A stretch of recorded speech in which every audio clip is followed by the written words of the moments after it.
নমস্কাৰ সকলোকে স্বাগতম জনাইছো চেনেলটোৰ আকৌ এটা নতুন ভিডিঅ'লৈ। আজিৰ এই ভিডিঅ'টিত আমি মাৰ্চ মাহৰ 11 তাৰিখৰ পৰা 20 তাৰিখলৈকে যিখিনি ইম্পৰ্টেণ্ট কাৰেণ্ট এফেয়াৰ্ছ আছে অৰ্থাৎ আসাম হওক আসাম স্পেচিফিক নেশ্যনেল ইণ্টাৰনেশ্যনেল যিখিনি ইম্পৰ্টেণ্ট সাম্প্ৰতিক ঘটনা প্ৰবাহ আছে এইখিনি আমি MCQ হিচাপত ডিছকাছ কৰিম। তো ভিডিঅ'টোত টোটাল 40টাৰো অধিক MCQ আছে। শেষত আপোনালোকৰ বাবে এটা কুৱেশ্যন এৰি থোৱা আছে। সেই কুৱেশ্যনটোৰ এনচাৰ কি হয় আপোনালোকে কমেণ্টত জনাব। আৰু ইয়াৰ লগতে আপোনালোকে যদি আমাৰ 2026 চনৰ কাৰেণ্ট এফেয়াৰ্ছৰ বুকলেটখন ল'ব বিচাৰে তেনেহ'লে এই বুকলেটখন ল'ব পাৰে এই নম্বৰটোত হোৱাটছআপ কৰি।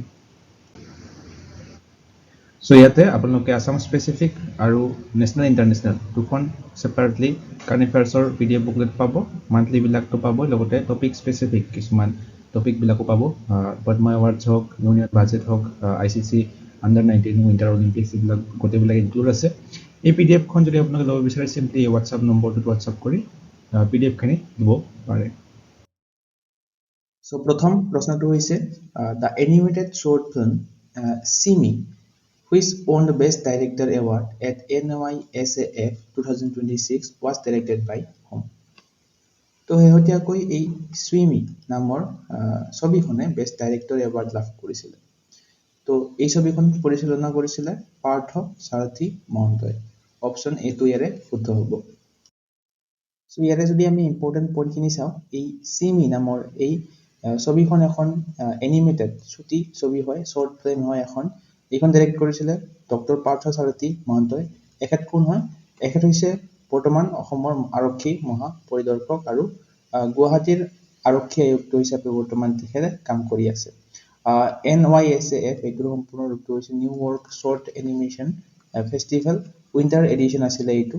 ইয়াতে এই ছবিখনে বেষ্ট ডাইৰেক্টৰ এৱাৰ্ড লাভ কৰিছে, অৰ্থাৎ পাৰ্থ সাৰথী মহন্তই বেষ্ট ডাইৰেক্টৰ এৱাৰ্ডটো লাভ কৰিবলৈ সক্ষম হৈছে। নেক্সট কুৱেশ্যনটো হৈছে, এইটো এটা important question. Recently who became the India's 94th chess grand master in March 2026? তো 2026 শেহতীয়াকৈ মাৰ্চ মাহত ভাৰতৰ 94তম দবা গ্ৰেণ্ড মাষ্টাৰ কোন হৈছে? এখেতৰ নাম কি? ময়ংক চক্ৰৱৰ্তী। আৰু এই ময়ংক চক্ৰৱৰ্তী হৈছে আমাৰ অসমৰে। তেখেতে হৈছে অসমৰ প্ৰথমগৰাকী চেছ গ্ৰেণ্ড মাষ্টাৰ আৰু নৰ্থ ইষ্ট ৰিজনৰো এখেত হৈছে প্ৰথম চেছ গ্ৰেণ্ড মাষ্টাৰ। তো গোটেইকেইটা পইণ্ট মনত ৰাখিব। অসমৰো প্ৰথম চেছ গ্ৰেণ্ড মাষ্টাৰ হয় আৰু নৰ্থ ইষ্ট অৰ্থাৎ উত্তৰ পূব ভাৰতৰো প্ৰথম চেছ গ্ৰেণ্ড মাষ্টাৰ। মাত্ৰ 16 ইয়াৰ্ছ অল্ড অৰ্থাৎ 16 বছৰ বয়সীয়া ময়ংক চক্ৰৱৰ্তী হৈছে Assam's first chess grand master and India's 94th। এইটো মনত ৰাখিব। আৰু চাব পাৰে first ever grand master from Assam and the entire north east region of India. লগতে আমি ক'লো এইটো। নেক্সট এই কুৱেশ্যনটো important. Who has selected for the Sahitya Academy Award 2025 in the Assamese language category? তো শেহতীয়াকৈ 2025 চনৰ বাবে অসম সাহিত্য একাডেমী বঁটাবিলাক ঘোষণা কৰা হৈছে। ইয়াৰে অসমীয়া ভাষাৰ বাবে কাক নিৰ্বাচিত কৰা হৈছে? এখেতক নিৰ্বাচিত কৰা হৈছে। এখেতৰ নাম হৈছে দেৱব্ৰত দাস। অপশ্যন P2 হ'ব শুদ্ধ উত্তৰ। আৰু তেখেতৰ এই কিতাপ অৰ্থাৎ কৰি খেলৰ সাধু নামৰ এই কিতাপখনৰ বাবে সাহিত্য একাডেমী বঁটাটো প্ৰদান কৰা হৈছে। তো এইখিনি কথা ইয়াতে দিয়া আছে। Debabrata Das won 2025 award for his novel কৰি খেলৰ সাধু। আৰু 2024 চনত ইয়াৰ আগৰ এৱাৰ্ডটো লাভ কৰিছিলে সমীৰ তান্তিয়ে। তাৰ 2023 চনত লাভ কৰিছিলে প্ৰণৱজ্যোতি ডেকাই। 2022 চনত লাভ কৰিছিলে মনোজ কুমাৰ গোস্বামীয়ে। তো 2025 চনত মনোনীত হোৱা কিতাপ গোটেইকেইখনৰ নাম ইয়াতে দিয়া আছে লিষ্টখন। তাৰে ভিতৰত কৰি খেলৰ সাধু এই কিতাপখনে সাহিত্য একাডেমী এৱাৰ্ড লাভ কৰিবলৈ সক্ষম হৈছে। নেক্সট কুৱেশ্যনটো হৈছে for which novel did Saisuli Brahma win the Sahitya Akademi award 2025 for Bodo language? তো অসমীয়া ভাষাটো পঢ়িলো, ইয়াতে দিয়া আছে বড়ো লেংগুৱেজৰ বাবে অৰ্থাৎ বড়ো ভাষাৰ বাবে চাইচুলি ব্ৰহ্মই লাভ কৰিছে সাহিত্য একাডেমী বঁটা। তেখেতৰ কিতাপখনৰ উপন্যাসখনৰ নাম মনত ৰাখিব দং নৈ লামা মঞ্চে গঠন। অপশ্যন চি ইয়াৰে শুদ্ধ হৈ যাব।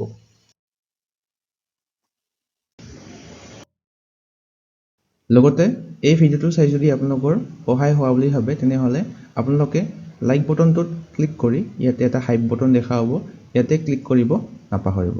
ইয়াতে ক্লিক কৰি হাইপ কৰি দিব। Next question to is which film recently made history by becoming the first Manipuri film to cross 1 crore mark at the box office?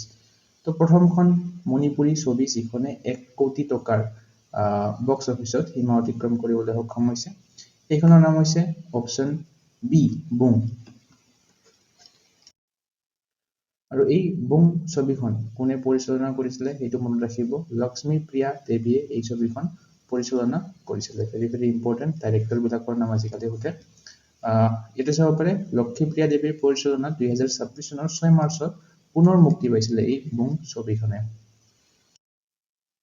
Next কুৱেশ্যনটো হৈছে what is the name of the longest flyover in the north east recently inaugurated in Guwahati তো গুৱাহাটীত শেহতীয়াকৈ উদ্বোধন কৰা হৈছে উত্তৰ পূবৰ আটাইতকৈ দীঘল উৰণীয়া সেতুখন এইখনৰ নাম কি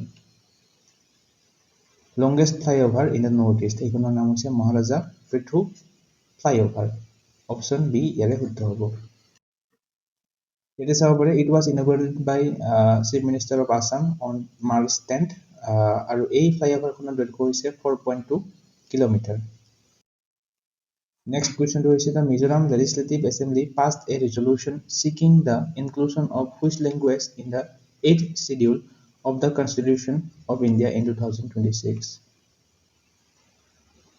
ইয়াৰে শুদ্ধ উত্তৰটো হ'ব অপচন ডি মিজো অৰ্থাৎ মিজোৰাম বিধানসভাই এই মিজো ভাষাটোক ভাৰতীয় সংবিধানৰ 8ম অনুসূচীত অন্তৰ্ভুক্ত কৰাৰ দাবী কৰিছিলে শেহতীয়াকৈ নেক্সট কুৱেশ্যনটো হৈছে operation Jericho an anti-drug initiative was launched by which state government তো অপাৰেশ্যন জেৰিকো এইটো এটা ড্ৰাগছ বিৰোধী পদক্ষেপ হয় কোনখন ৰাজ্য চৰকাৰে আৰম্ভ কৰিছে শেহতীয়াকৈ অপাৰেশ্যন জেৰিকো এইটো আৰম্ভ কৰিছে শেহতীয়াকৈ মিজোৰাম ৰাজ্য চৰকাৰে নেক্সট ভেৰি ইম্পৰ্টেণ্ট কুৱেশ্যন আগন্তুক এক্সামসমূহৰ বাবে হু has been awarded 2025 Jnanpith award India's highest literary award তো ভাৰতৰ সৰ্বোচ্চ সাহিত্য সন্মান কি সকলোৱে জানো জ্ঞানপীঠ এৱাৰ্ড জ্ঞানপীঠ বঁটা 2025 চনৰটো ঘোষণা কৰা হৈছে শেহতীয়াকৈ এইটো লাভ কৰিছে এখেতৰ নাম কি এখেতৰ নাম হৈছে option c r Vairamuthu option c টো হ'ব শুদ্ধ উত্তৰ তো ভেৰি ইম্পৰ্টেণ্ট কুৱেশ্যনটো মনত ৰাখিব 2025 চনৰ জ্ঞানপীঠ বঁটাটো আমি জ্ঞানপীঠ বঁটাৰ বিষয়ে যদি ক'বলৈ যাওঁ Nobel prize of Indian literature বুলি কোৱা হয় ভাৰতীয় সাহিত্যৰ নোবেল প্ৰাইজ বুলিও কোৱা হয় জ্ঞানপীঠ বঁটাটোক 1961 চনত এই জ্ঞানপীঠ বঁটাটো এষ্টাব্লিছ হৈছিলে ইয়াতে চাব পাৰে 6th তম জ্ঞানপীঠ এৱাৰ্ড হয় এইটো 2025 চনৰটো আৰ বৈৰামুথুৱে লাভ কৰিছে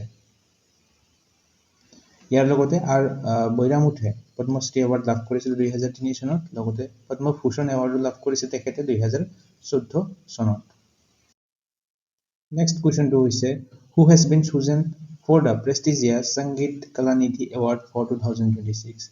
So it is an important question হয় award বিলাক এক্সামত বহুত হতে Sangeet Kalanidhi Award 2026 চনৰ বাবে ঘোষণা কৰিছে কাক নিৰ্বাচিত কৰা হৈছে এখেতক নিৰ্বাচিত কৰা হৈছে এখেতৰ নাম হৈছে জয়ন্তি কুমাৰেশ অপচন বি ইয়াৰে শুদ্ধ হৈ যাব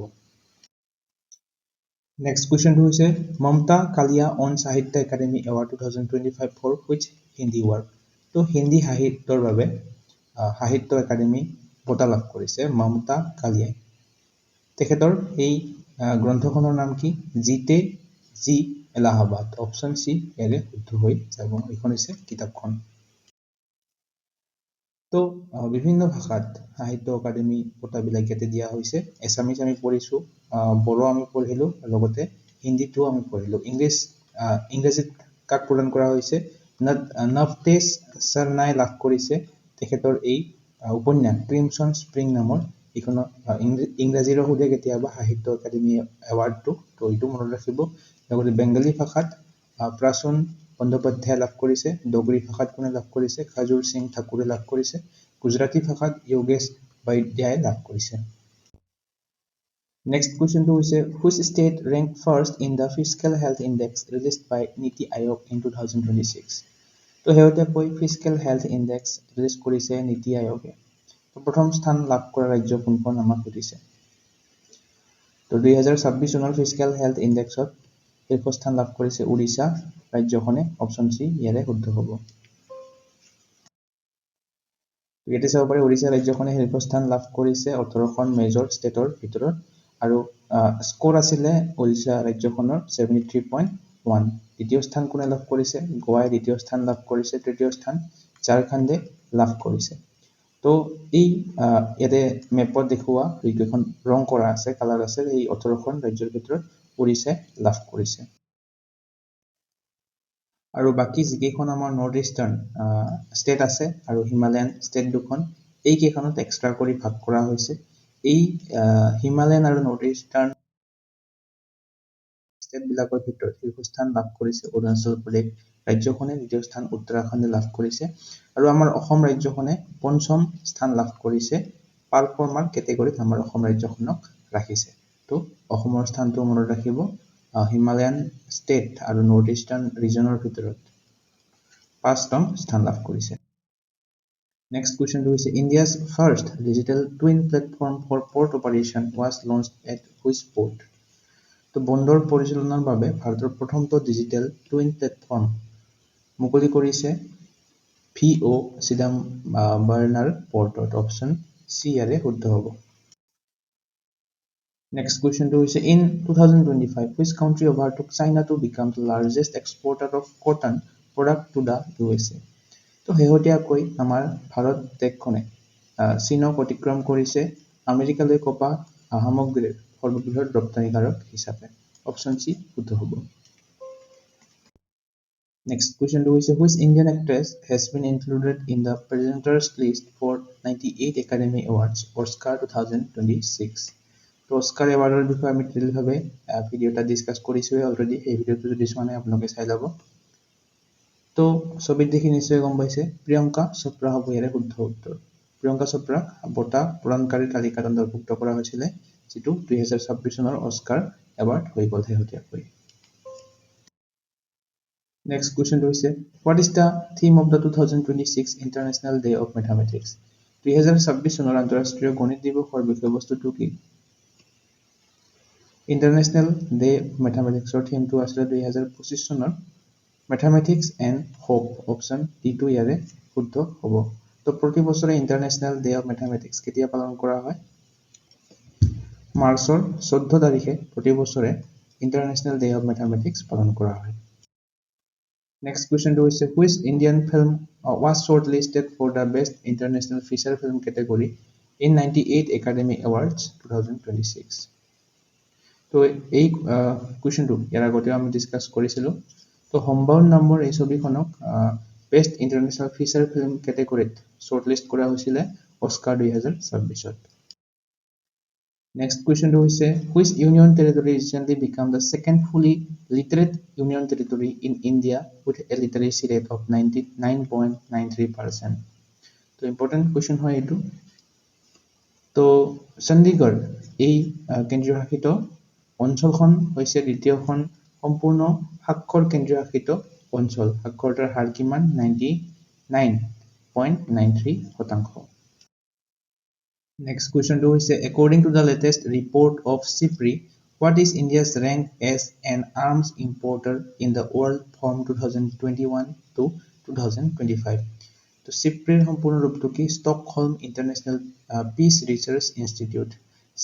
SIPRIৰ হেডকোৱাৰ্টাৰটো ক'ত আছে আপোনালোকে কমেণ্টত জনাবচোন। ইয়াৰে শুদ্ধ উত্তৰটো কি হ'ব? ভাৰতৰ স্থান হৈছে অস্ত্ৰ আমদানি কাৰক দেশ হিচাপে দ্বিতীয়। অপশ্যন বিটো ইয়াৰে শুদ্ধ হ'ব। ভাৰত হৈছে ছেকেণ্ড স্থানত আছে ভাৰত। প্ৰথম স্থানত কোন আছে? ইউক্ৰেইন হৈছে প্ৰথম স্থানত আৰু তৃতীয় স্থানত আছে Saudi Arabia. Next question to is who has been appointed as the Vice Chief of the Army Staff of India effective from April 1, 2026? তো শেহতীয়াকৈ ভাৰতীয় সেনাৰ নতুন উপপ্ৰধান ঘোষণা কৰা হৈছে। তো এপ্ৰিল 1 তাৰিখে নিযুক্তি লাভ কৰিব তেখেতৰ নাম কি? Option b Dheeraj Seth. তো ধীৰাজ শেঠক vice chief of army staff হিচাপে নিযুক্তি দিয়া হ'ব 1 এপ্ৰিল তাৰিখে। বৰ্তমানৰ যিজন আছিলে তেওঁৰ নাম আছিলে lieutenant general Pushpendra Pal Singh. Next কুৱেশ্যনটো হৈছে on which date is World Consumer Rights Day observed every ইয়াৰ?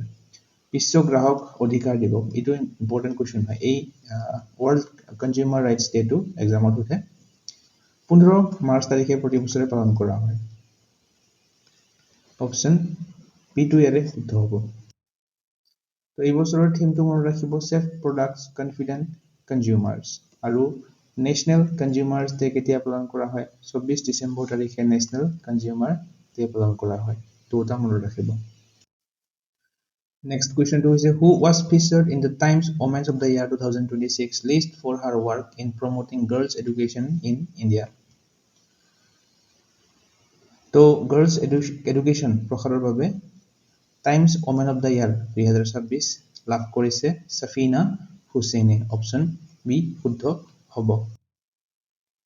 তেতিয়া চাব পাৰে সাফিনা হুছেইন হৈছে এই এডুকেট গাৰ্লছ নামৰ NGO-টোৰ ফাউণ্ডাৰ তো এই এডুকেট গাৰ্লছ এই NGO-টোৱে ৰেমন মেগাছেছে এৱাৰ্ড লাভ কৰিছিলে 2025 চনত এইটো মনত ৰাখিব দুটা পইণ্ট মনত ৰাখিব প্ৰথম ভাৰতীয় এটা সংস্থা হয় যিয়ে ৰেমন মেগাছেছে এৱাৰ্ড লাভ কৰিবলৈ সক্ষম হৈছিলে এডুকেট গাৰ্লছ নামৰ এই NGO-টোৱে আৰু ইয়াৰ ফাউণ্ডাৰজন হৈছে Safina Hussain Next question to is Operation Sagar Bandhu, under which the Indian Army launched a major bridge project in 2026, was carried out in which country?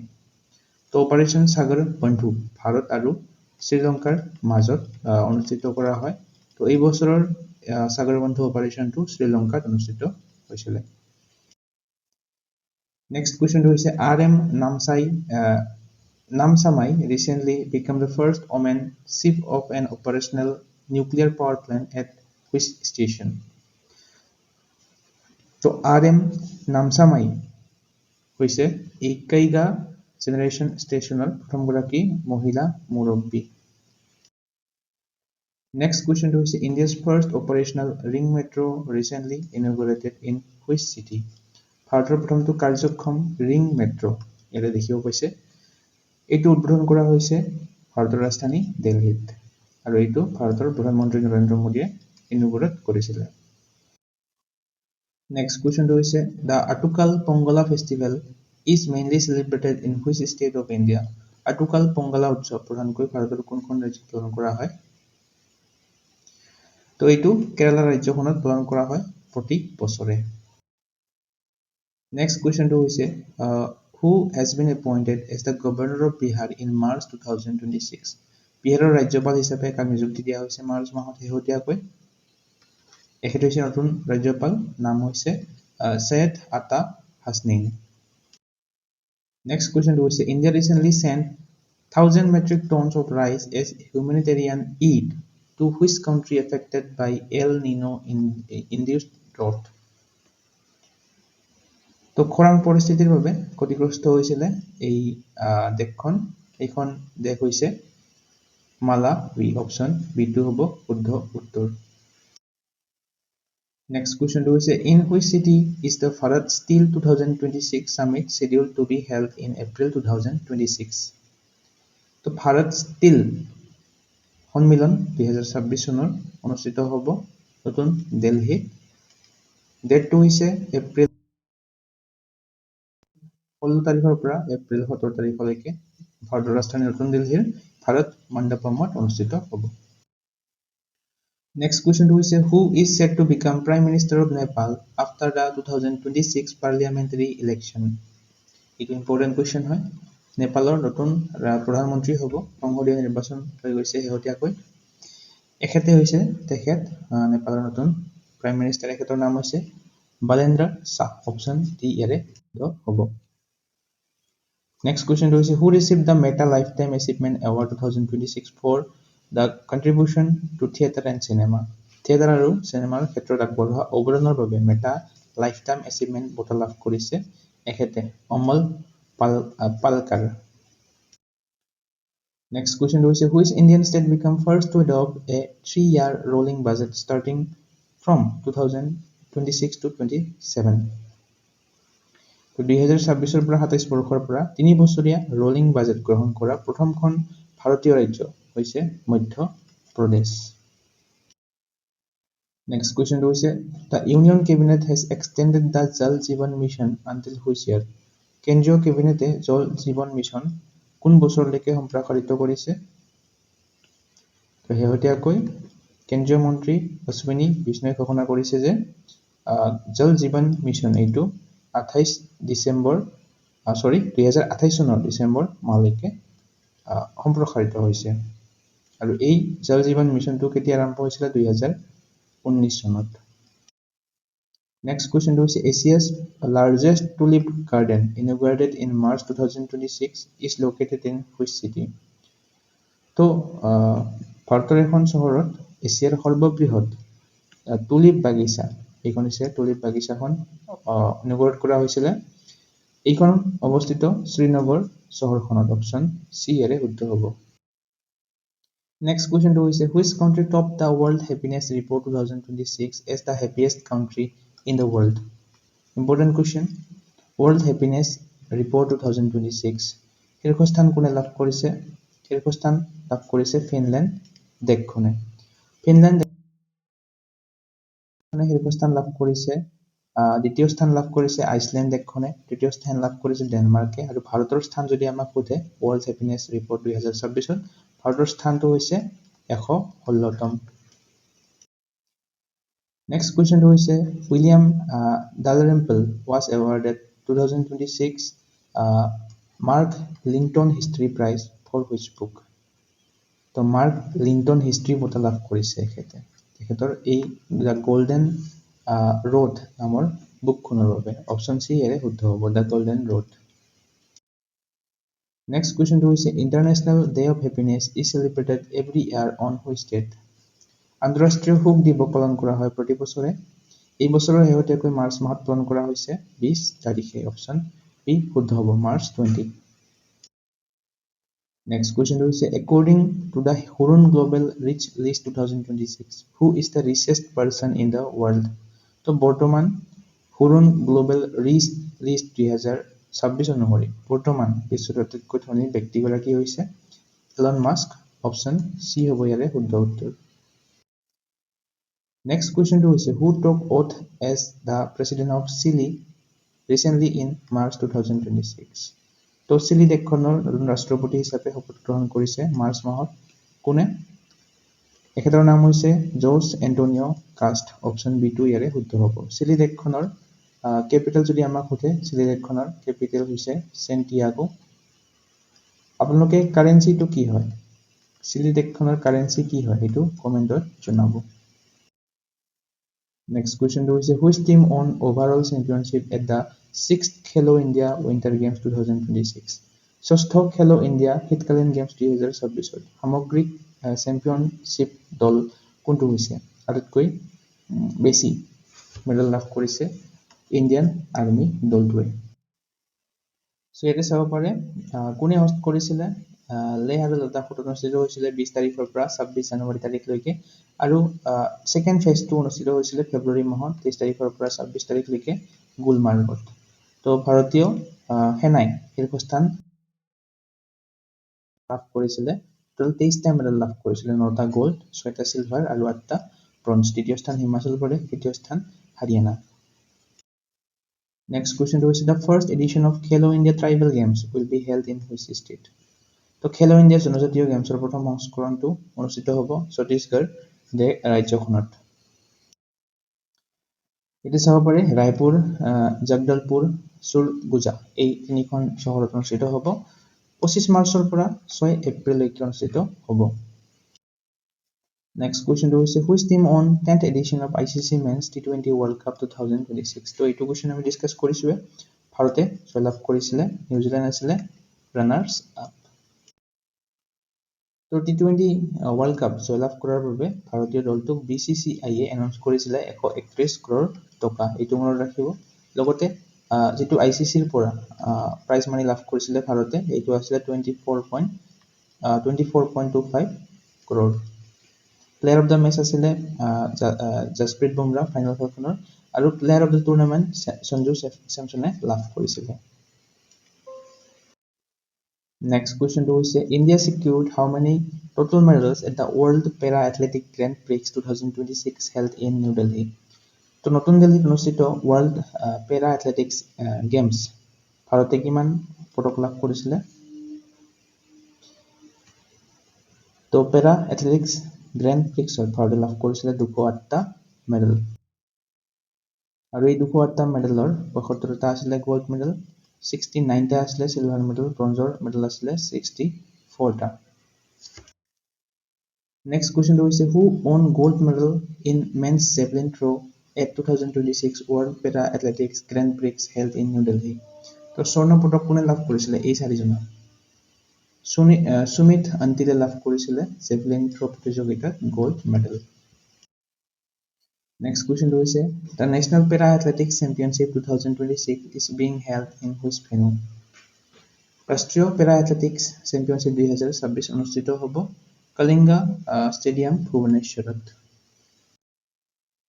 আজিৰ ভিডিঅ'টোৰ প্ৰশ্নটো হৈছে who was named the BCCI Cricketer of the Year in the BCCI Annual Awards 2026 BCCI ৰ বাৰ্ষিক বঁটা 2026 কাক বৰ্ষৰ শ্ৰেষ্ঠ ক্ৰিকেটাৰ হিচাপে সন্মানিত কৰা হৈছে তো এই চাৰিটা অপচনৰ কোনটো শুদ্ধ হয় আপোনালোকে কমেন্ট কৰিবলৈ নাপাহৰিব লগতে ভিডিঅ'টো লাইক কৰি দিব লাইক কৰাৰ পিছত হাইপ বটনটো ক্লিক কৰিবলৈ নাপাহৰিব আগন্তুক এনে ধৰণৰ কন্টেন্ট পাই থাকিব বাবে আৰু ইয়াৰ লগতে আপোনালোকক জনাও যে আপোনালোকে যদি কাৰেণ্ট এফেয়াৰ্ছৰ 2026 চনৰ PDF বুকলেট দুখন আমাৰ চেনেলটোৰ ল'ব বিচাৰে তেনেহলে এই WhatsApp নম্বৰটোত WhatsApp কৰি আপোনালোকে এই বুকলেট দুখন ল'ব পাৰে আৰু জানুৱাৰীৰ পৰা এপ্ৰিল মাহলৈকে আপোনালোকে আপডেট পাব এই WhatsApp গ্ৰুপটোত আপোনালোকে WhatsApp কৰিব 50 টকা পে কৰিব লাগিব তাৰ পিছত এই গ্ৰুপটোত আপোনালোকক এড কৰা হ'ব যত আপোনালোকে মান্থলি আৰু টপিক ওয়াইজ আপডেট বিলাক পাই থাকিব